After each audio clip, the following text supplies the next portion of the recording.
Hey, you're listening to Don't Lie to Your Life Coach podcast with Kim Arrington. I'm Kim Arrington. I'm a life coach, a weight loss coach, an author, and a badass passionate about helping you connect back to your most authentic self.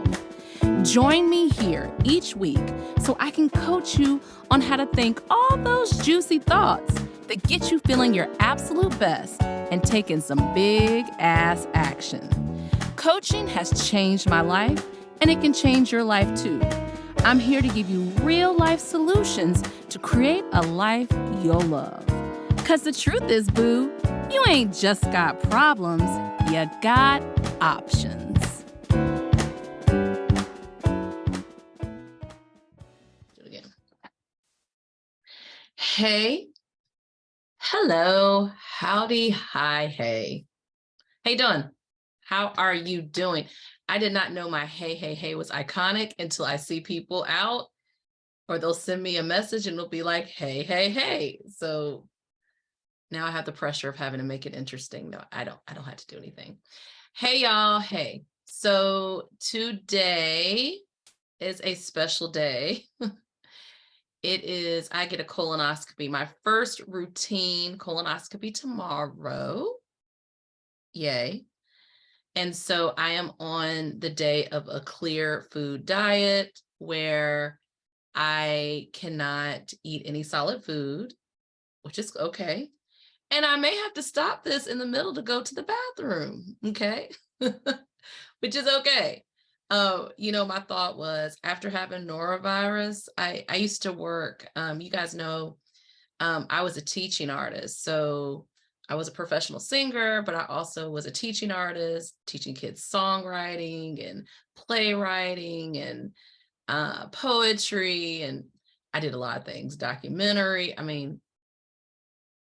Mexican yarn painting. If I learned how to do something I liked it, I taught it. So anyway, so I worked for years at Duke Young Writers Camp. And one year, norovirus went around the whole camp, and particularly with the instructors. And it was actually this is the only reason why I believe I got norovirus that year, was because we got as a perk to be able to eat lunch in the cafeteria, which was a big perk because it's like, you can literally not have to pay for your lunch. So I love a salad bar, love it. And that's what I think got me, was that salad bar. But y'all, norovirus, like once you got it, it's coming out both ends. So I'll just take it coming out one end. That's what I'm saying.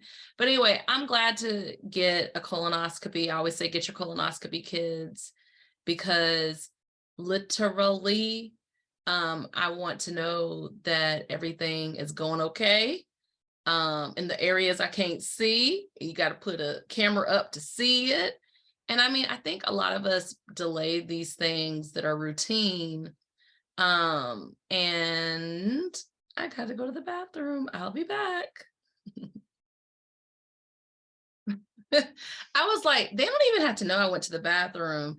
And then I literally was like, you're going to tell them, because I could magic edit anything in and out, but I was like, I'm going to tell them. Anyway, also, I probably should not have said the name of the camp. I'm going to take that out too. Okay. So, we're going to talk about food is just food. This is something I say all the time to my clients that I work with, that food is just food, and everything we put on food makes it more important. We've given it a lot of importance. Now, I'm not saying you don't have to like food. I'm not saying like you need to just eat grilled chicken and broccoli and brown rice. No, but you do just need to know that food is just food. So I'm going to explain that throughout this episode. And for me, like today is my clear diet day. I can have Jell-O, certain colors of Jell-O. I can have reduced fat chicken broth or reduced sodium chicken broth. I can have, clear liquids and lots of water, popsicles. But like for me, I was like, okay, today will be a day where I don't eat food, and it doesn't matter because food is just food. Okay. I'll be happy to eat after the procedure tomorrow, but For me, it's not a lot of drama because I have a lot of practice with knowing that food is just food. So let's chop it up. Let's get into it. And let's talk about how you can get yourself to know that food is just food and how it's not a big deal to begin to change your relationship with anything. Any relationship can be changed. No matter what you're talking about, any relationship can be changed, but you're the initiator of that change, right? So like you have a difficult relationship with someone, you would have to change how you view the relationship. Maybe that it's okay that the relationship is not reciprocal on their end, meaning that they are not giving to you what you want, and that is okay because you give to you what you want. Maybe you diminish the importance of the relationship, or you decide, hey, I see them 3 times a year. What's a big deal? What's the big deal if it's not whatever? But you have the power to change how you feel about any relationship. I believe practically anything if you decide to change yourself. So I cannot give importance to a relationship that doesn't respect me. I don't like respect who I am as a person. Now I can feel that, like, appreciate their humanity, like, but I can't give importance to relationships that don't see me exactly for who I am. I can do the work of a relationship. I can, have conversations. I can, and not just one, because y'all like to just say it once and it's done. One and done is not a thing. No, I can continue to have conversations I want, but as I'm doing that, I need to be kind of coaching myself about how this relationship and how this person views me is not more important than how I view me. And that's kind of how food is. Like, your relationship with food can change because you're going to diminish its importance. I mean, yeah, we need it to live, but the way we use it, in particular at this time in our society, is very, very different than how we've used it in the past. So there is a middle ground. We meet in the middle ground, and that's where we feel connected to ourselves and understanding of what the reality of what the noun is doing. Okay. Sound like an English teacher, but like, when we meet in the middle, we know that we don't have to be extreme. Often when I hear people say they're extreme, I just want to be like, baby, you just need to meet in the middle. I don't know, this might be a bad omen. There is a black cat walking across my yard as if to say, no, Coach Kim, you're wrong. No, this black cat is always around here. So I should name that cat Smokey. I don't know why, Smokey from Friday. Okay, anyway, so back to food is just food. Why do we eat? Why do we put so much importance to food?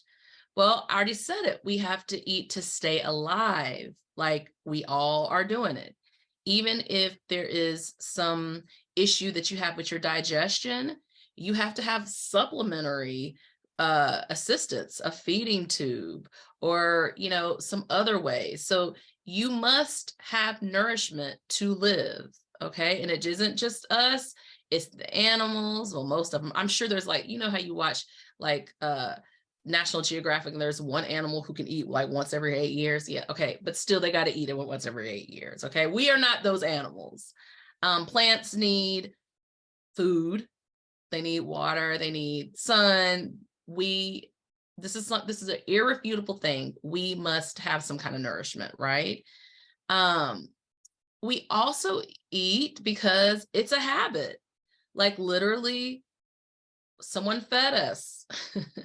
And then we were taught how to feed ourselves. And along with those habits come other habits, like, oh, we go and get a treat to reward your grades or reward positive behavior. And that treat mentality can sometimes extend into it. I know it did for me, the goodie. My daddy would take me. One of the ways I connected with my dad, and I felt my relationship with my dad, I view it differently now after working through it and coaching through it, but it was one of the ways I connected with him. And so the habit of overeating, not his fault, but the habit of overeating became a way that I coped. That's another one. We cope with difficult things, difficult feelings, and positive things and positive feelings through overeating. Okay. You saw someone do it. We already talked about that. And for many of us, moms, sorry, or female figures in our lives, or, you know, dad figures or whomever in our lives, if a person had a difficult relationship with food, and almost 99.9% when I'm coaching clients who are largely who identify as cisgender women, they saw their mother have a difficult relationship with food too. And when I say difficult, they were always constantly losing weight. They were sometimes saying things about how they ate, projecting their feelings about food on them and their body, desirability, like you have to look this way to be able to get a man, child. So we saw our mothers often lifetime dieting and their frustration, and some of that was transferred to us, okay? Because it feels good. It does. It literally feels good. Your brain, I was doing some, Dr. Kim, y'all know I'm not really a doctor, but I was doing a little research before this episode about dopamine, and here's our reward. Our brain rewards us for every meal by releasing dopamine, and that's a neurotransmitter. And the thing about dopamine, brain science is relatively young.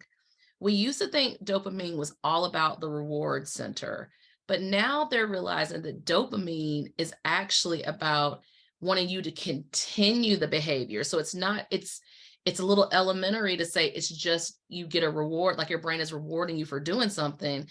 It's also that the dopamine is saying, yeah, but you got to keep doing that. You've got to, it's like, I guess you could say your desire is not satiated. Your desire is not fulfilled. Dopamine wants you to keep going after the desire. So it's not even what you're doing that's rewarding you. It's the going after it. So you see how with food, how that can create a situation, right? Okay. But here's the thing about the release of dopamine. Your brain rewards you twice for every meal. You get dopamine when you begin eating the meal, and when that meal hits your stomach, you get another dose of dopamine. Dopamine got dope in it, don't it? Dopamine and dope are different. But the point is that you're getting a double whammy of hits of, you got to do this again. This was great. This is amazing. So even when you are literally satiated, like you've eaten the food, your brain is like, yeah, but you're going to do it again. Okay. So your brain is kind of wired. I ain't going to say against you, but your brain is wired to get what it wants. Okay. All the variety. I see this a lot with women in midlife. Food becomes a friend. It becomes the vacation. It becomes the way to deal with stress. It becomes all these things. Remember, food is just food. Literally, your bacon is just bacon. Your baked potato is just your baked potato. So if my life has narrowed a bit, that means that it's not like in my 20s. Okay. Some of us in our 20s where we were constantly seeing friends. It was like trying to stay up with all the activities of fun, of debauchery. Okay. And you would be like, oh, I didn't even eat today, because you weren't even thinking about food because the fun was king, right? But then when we get into midlife, our fun is replaced by routines. Oh, I got a carpool, get the kids. Oh, there's this family thing going up. Of course, there's food there. So like we trade fun for food because food has every color, every texture. Literally, you could not, as a human being, eat every variation, every culture's way of preparing food in a lifetime. That's how many preparations there are. That's how many different meals there are. Every culture, like I always say this about going to an Italian restaurant. You got to get the spaghetti. You got to get the spaghetti because every Italian person has a little bit of a shift. I don't really know this, y'all. I'm just trying. Shout out to my Italian Americans, okay, and my Italians who are listening. But like spaghetti sauce, I imagine would have a little different twist, whoever makes it, you know? So, or if you go to a Thai place, the pad Thai, like I've been to tons of Thai places. The pad Thai might be just a little different in how they make it, a little different ingredient, okay? Or my meatloaf. I guarantee you, I do something to my meatloaf that you do not do, okay?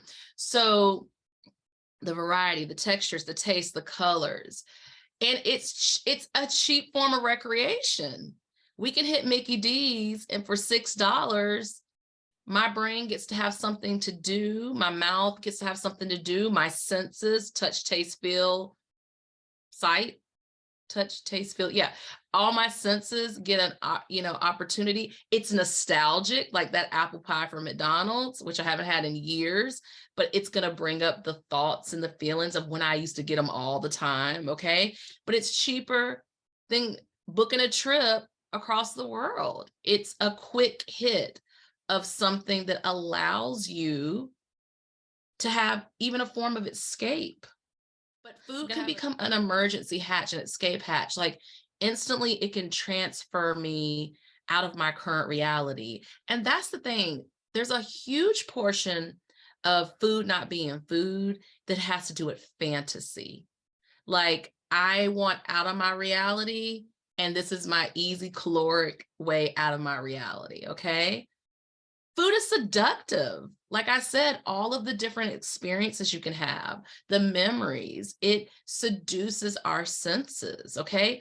It's available in mass. And like in the 20s, in the teens, 1910, 1930s, like many people, there wasn't the same concept of a grocery store like in the country. So you had a garden, so you had your livestock. There was a little bit of a limit. Like you watch those shows in Alaska, they got to fill up that freezer with food or survival will not happen. So most of us, the mass availability of food has really changed the way we view food. It's not just food anymore. It's a constant. It's always there. It's always in our face. And I don't know, they always say you have like so many thousands of thoughts every day. Literally, if we inventoried our thoughts, I wonder how many of those thousands of thoughts are about our next meal, our current meal. Like we keep a rolling Rolodex of food experiences, okay? It connects us. We break bread over food. However, with a lot of my friends now, I'll say, let's go on a walking date. Let's like do something physical because number one, it's usually free. And number two, I want us to get out of the idea that food is the only thing that connects us because it's the conversation, it's the laughs, it's all those things that are really connecting us, okay? Food is pushed on us. I will call out a food pusher. Like, I think I did it. I went to a party. Duke Carolina is a big rivalry in North Carolina, and I went to a party to watch the game. By the way, go Blue Devils. Now, I'm Central Eagles. That's NCCU Eagles, but I like the Blue Devils. And they're the underdog right now. And so, but we won. And literally at the party, someone was like, oh, you need to eat. I was like, stop food pushing. Like, we do that. Like, I get it, y'all. I get it. But the point is that we need to look at how we're pushing food on others as care, as they're gonna, they need this, but in reality, sometimes they don't, okay? It feels like a replacement for difficult feelings. And I'm just gonna center, like, of course, sadness, anger, people who like automatically want to get over a feeling, but I want to focus on another difficult feeling that particularly Americans or the modern person struggles with, and that is boredom. We feel like we have to have something to fill up the space. That's why I love meditation, because meditation actually teaches you to not fill up the space. It teaches you to be okay with the space. And so anyway, with the boredom, you find your ass in that drive-through because you got to fill up The feeling of, what do I do now? I have 5 minutes in my day. I have 15 minutes. Something was canceled. I need to fill up that time. And yes, the other feelings, anger, sadness, like we want relief. We want instant gratification. And that dopamine hit switches our brain, but it's not helpful. There is a quote unquote price to pay for that instant relief, not processing what's really going on. We're going to talk about that a little later. And let's not even get into really catastrophic things like a close loved one dies. Now, there are people who go into they don't eat when things like that happen, but then there are the people who eat more when things like that happen. Okay. We bring over food for the repast. We bring over food. I'm Southern, so we bring over food for everything. But that idea that we could say, oh, when you're ready, let's go on a walk. You could sit a card, you could do all those other things. So we really have some chips stacked against us for food just being food. So you're not crazy. You're not, unstable. You're not different. You just have a brain, and we culturally, our customs are around food being important. And I think food is important, but I do think you get to de-intensify that relationship, de-escalate it with it being like, oh yeah, but food is just food.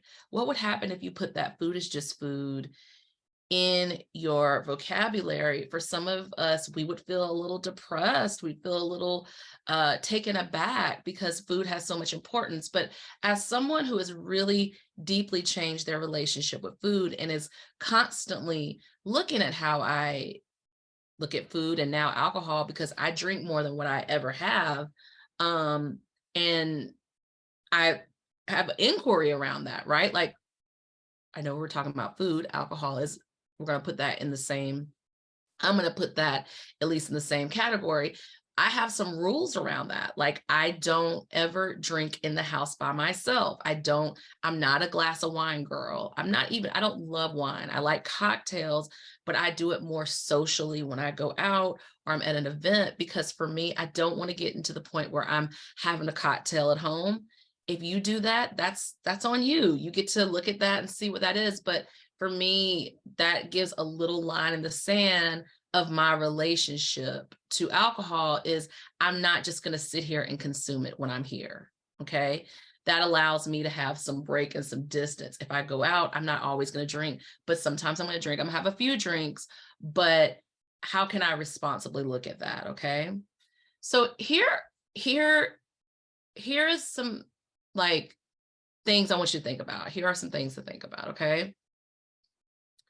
If food is not just food for you, you need to ask yourself, what's up? You need to ask yourself, what is going on? You need to be honest about what's going on and how you're feeling about it. But here is the key thing. You might need to cry about it. You might need to rage about it. You might need to journal about it. Like that whole feel your feelings. You might need to figure out what it means to feel your feelings. And if you have had codependency in your life, like I have, even identifying what my feeling is was a big deal. What my feelings were separate from the feelings of the people around me. Okay. Sometimes I have to even say out loud, that is not my feeling. That is their feeling. It's okay for me to have my feeling that is different from their feeling. Maybe you want to try that. Okay. Plug for a coach. This is what a coach helps you do. Part of why I'm such a good fucking coach is because I did this work for myself. And I know how to help lead a person through this. Nothing like being in your 30s and not being able to identify your feelings from other because of lifelong habits. I go right up into this list to say, how could I not identify my feelings? To stay alive, I didn't have my own feelings because it was a habit to not have my own feelings, because I saw someone else do it to not have my own feelings, because it felt good to be able to not have my own feelings, because of the variety of all the other people's feelings, because it's available, it connects us, it's pushed on me. It was a replacement for boredom. Everyone does it. Okay. Codependency, y'all. All right. But you're going to have to ask yourself what's up. But here's the big key thing. This is the meat and potatoes, the jackfruit and kale of this episode. You have to decide you're going to solve for it. And your solution for it cannot be based on the actions, thoughts, and feelings of the other people. It is an eternal process, or a process that brings about action that is based off of you. You are kinetic for you, baby. That's it, y'all. You're going to have to decide that you're not just going to keep ruminating on the what's up. I see people do this constantly. You're going to have to decide you don't have to ruminate on the what's going wrong, what needs to change. You are going to be committed to solving for it. And if one solution doesn't work, you're going to find another way and another way until you feel satiated by your choices. Satiated means full, satisfied by your choices versus a fucking cheeseburger. You will trade the cheeseburger. The rumination, you can't just ruminate. Rumination also makes you have action. You can't just think about something constantly and not have actions tied to it. Much of our overeating is tied to a constant low-level rumination. Chew on that and not a fucking cheeseburger, okay? You have to be committed to a solution. Solutions in your life for your problems, not cousin boo-boo, not your son, not your third husband. The solutions are committing to you, because this is what you'll do. Oh, you know, my mother-in-law gets on my nerves so bad. I'm going to solve for her, and I'm going to tell her about books she needs to read to be more positive. I'm going to try to change her feelings and her. No, you may have to grow tolerance to someone's opinions different than yours. That would be changing the relationship. You may have to decide you're going to be tolerant and not just cut your mother-in-law off, or if you decide to limit your time with your mother-in-law, that you are also working through your issues around lack of tolerance of your mother-in-law, lack of, like, why does it make me feel so bad when other people disagree with me? You solve for that. The mother-in-law just allows you to see what the issue was, and then you solve for what the issue is. That's why I love when problems come up. Problems always have solutions tacked right onto them, meaning that if I can't stand my mother-in-law, then the problem is not that I can't stand my mother-in-law. The problem is that I need to figure out why my mother-in-law is triggering me into making her the bad guy. It is okay if you decide to limit your exposure to any person, but the answer is, what is this person bringing up in me that I want to look at, I want to heal, I want to process, I want to move through? That is the meat and potatoes and the jackfruit and kale. Okay. I was just coaching a client, a weight loss client, and I told her, we've been talking about, she loves to travel, and she travels domestically. She travels to see her family, but when she comes back, and there's one child who, has a different dietary reality, like he's a vegetarian, okay, and she's not.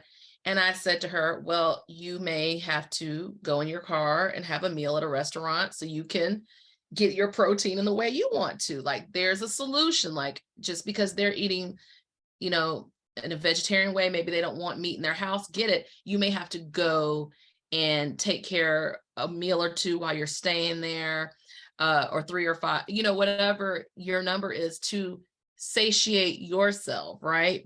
To feel like you get to make the choices about your food. But when she said when she comes back, she's like ordering food and she's doing all her favorites and all. And I said, well, if you do it this way, it would take care of that. But then also I was like, you love to travel and you keep saying you're not going to travel because of COVID and you just go to see your family. But like COVID probably isn't going anywhere. Maybe there's some safety protocols. You need a trip on the books, not just a regular trip, but a trip, one you really enjoy, something that your brain can trade that dopamine of that food hitting your stomach, of you eating that first bite, for the dopamine of newness, of a new thing, of going back to something you love. That's why Desire Rewire is a central part of any kind of weight loss coaching you'll do for me, any kind of weight loss program that I'll have, because Desire Rewire is literally you revisiting your desires and asking what you want. And it's not necessarily food related. It's like, I used to love archery. I want to go back to archery. I want to, play on a recreational softball league. I want to go back to painting. I want to go back to poetry. I have a client who I always joke with. She loves to sing Melissa Etheridge at the top of her lungs in the car. You have to find the antidote to why you're making food so important. And so much of this is you stop doing the other fun stuff, the other things you love, and now food is like Bible. Food is the big thing. Okay? So you're going to have to revisit your desires. And once you do it once, that's not good enough. You're going to have to revisit your desires over and over and over and over and over. You're going to have to. You're going to have to revisit your desires over and over in your life, because they're going to change. You're going to change. Circumstances are going to change. And when you have a commitment to revisiting what it is you really want and asking it in a million different ways if you have to, because remember, solutions. Food can be just food. Okay? I've said this a couple of times. No, you can change any relationship you have by changing how you think about it, what you do about it, its importance, how you feel about it, by processing it, any of those things. This is the example I thought of. Okay, we have all these relationships in our life. Can you name all the relationships you've had from your conscious reality of knowing relationships? Do you remember all your friends? All the boys, girls, or people that you liked? Do you remember everything? The relationship you had with the person checking out your groceries? No, because you've given different importance to different relationships, and you can change what that importance is too. A coach could help you. I could help you with that. Okay. That is so huge. A lot of the work I do with my clients is helping them change the relationship they had with a primary caretaker, a mom, a dad, an absent dad, a neglectful or narcissistic mother, or a mother, or reducing a mother to, and I meant to say reducing, is we reduced her to her bad parts, but then we are able to kind of claim who we are, our shadow, the difficult things about us, and then we can see her from a more objective point of view. We're going to talk about the shit she did to you, but also understanding, because when we extend understanding to ourselves, we extend understanding to everyone. It doesn't mean that we excuse the bad things that happen to us. And there's a couple of categories where understanding just don't get it. But at the very least, any relationship, including the relationship you have to food, can be changed. Can y'all stop making everything the biggest of big deals? Can you be chill? Can you be relaxed? Can you know that anything you want, anything you think about cannot be a big deal? Do you know that you can literally begin to neutralize your thoughts and your thoughts that create your feelings about things? I've been doing a lot of work recently about speaking up. I speak up more than I ever have. And my dreams last night were literally of me fighting back and I was on the phone with a friend and I was like, yeah, I I speak up in a way I never have. I have the confidence, the know-how, the knowledge of myself.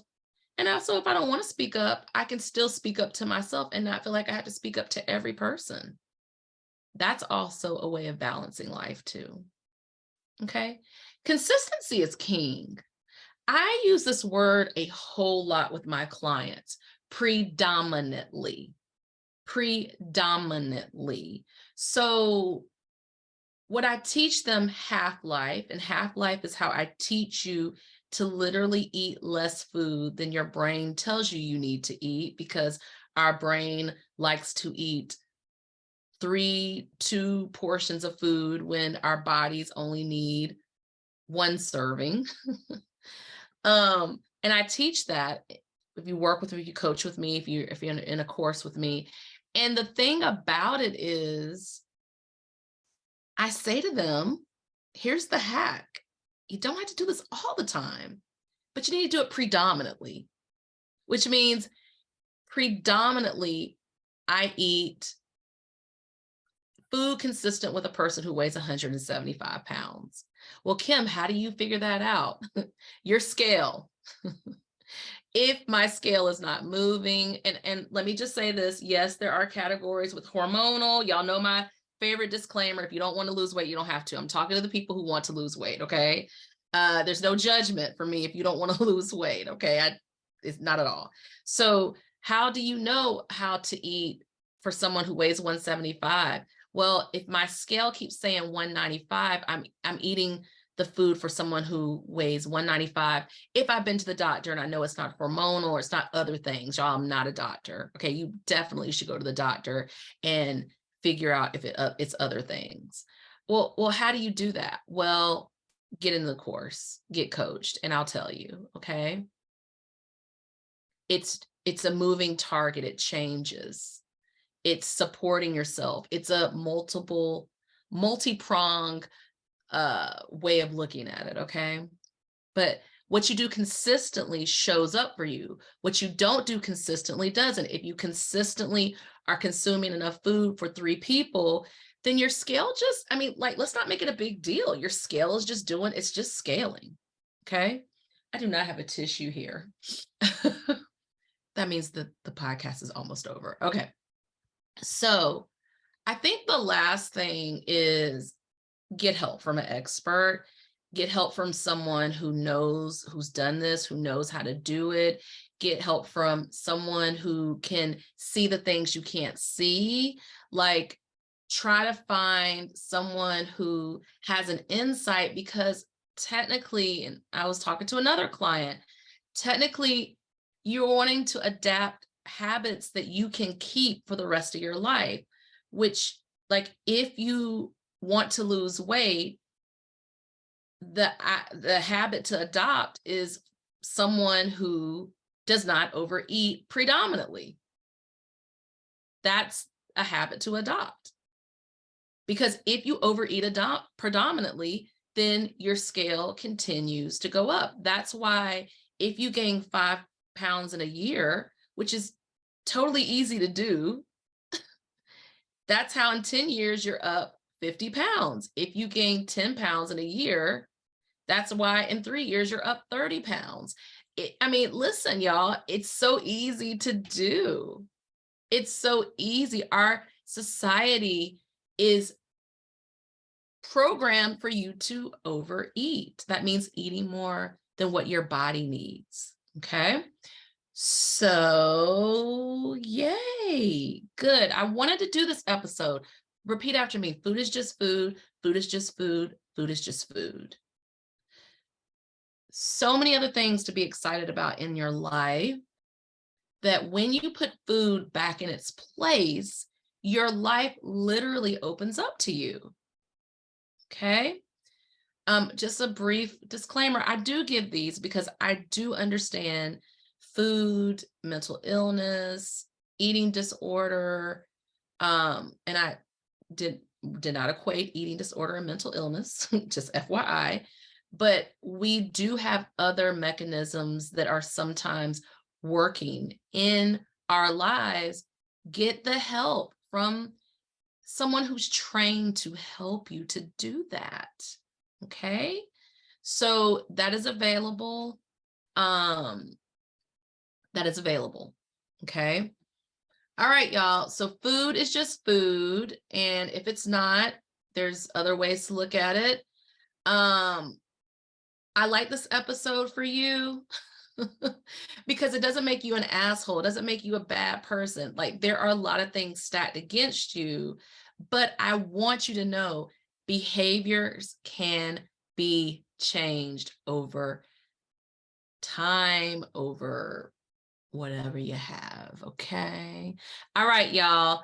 Have a good one. I got a client coming up and I'm excited to talk to her because we've been working through this too. All right. I will see you next week. Bye. Are you feeling what you just heard? Good, good. Repeat after me. You don't have to figure it out on your own again anymore. I'm here to help. Head over to KimArrington.com and download my free video series dedicated to getting you feeling your best right now. Look around, there's some good stuff waiting on you. Got questions? Well, we're always talking on the socials, so find me on YouTube, Insta, and the book. Don't be shy, y'all. Go listen to another episode or join me here the same time next week. Finally, don't keep good shit to yourself. Share this with a homie that could use some help too. Remember, we're not lying to ourselves anymore. We're not lying to our doctors. And you damn sure don't lie to your life